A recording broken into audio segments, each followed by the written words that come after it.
I wanted to mention one more major benefit from a control burn, and that is creating a very good hunting opportunity. If you can position block like this, that's relatively small, maybe centered between 2 or 3 or 4 different replanted pine stands, this essentially very good cover or a destination food source, you'll find that deer will travel through this block just like this, going to those other sites.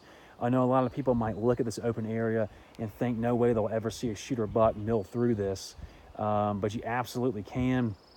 You'll find that deer will move through here at a slow pace. They will browse along the way. In about 3 months, we'll get a lot more height to this. It'll be high enough to where deer feel comfortable moving through the slow pace browsing, but it'll be low enough to where you can hang a climber, a lock-on, a lean-to, and hunt almost 360 degrees, depending on wind, of course, and be able to glass deer from a far distance off. Also, what you'll find is during the quote October lull, which is ultimately created by hunters and not the moon, you'll find that good food plots become burned out. You've shot over them, you've hunted them, and you'll find deer in blocks like this. Natural vegetation where people aren't hunting. You slip in here and you'll be able to probably see deer. Over here on this other side, we've got some 8-year-old loblolly pines planted. That's very good dense cover. That right there is a 6-shoot Texas Hunter Products feeder. We've got 4S Wildlife Protein Feed in it. It's a very good company out of Reynolds, Georgia. This particular unit, they absolutely drain. And I think a lot has to do with it being right on top of that dense cover right here. Within 2 bounds, 2 leaps, 2 jumps, a deer feeding can leave and be completely out of sight. You know, a whitetail's #1 priority in life. It's not food, it's not temperature or climate, it's not human presence, it's safety. And so they'll give up good food to have better safety.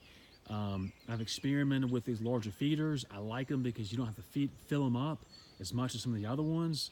It's gravity based, so you don't have to worry about batteries going bad. And with the locations, I found that deer like for these big feeders, or any type of feeder really, to be in somewhat of an open area where they can see danger coming, but not necessarily in a wide ass open area to where they can't vanish and be gone within, you know, a very quick span. So I also feel it's important that if you're going to use protein or any type of supplemental nutrition program for your herd, is that you don't need to hunt over them. You don't need to shoot over them. Let the deer feed on it year round. It's great for buck antler growth this time of year, sure, but it's also great and it's more beneficial to that mama doe during that gestation period, and also during the fall when she's going through rut. And when she's being drained down, she's you know, being chased by bucks, she needs that nutrition to help grow that next buck. And of course, we know that 50% of a buck's antler production for their lifetime comes from the mother doe, and that all comes from right now that gestation period. So, if it's legal where you hunt, you know, setting up a corn feeder is great for a kill site. But if you want to, you know, add to your herd that next step with that protein nutritional supplemental feeding program, it's really crucial to not hunt over those sites.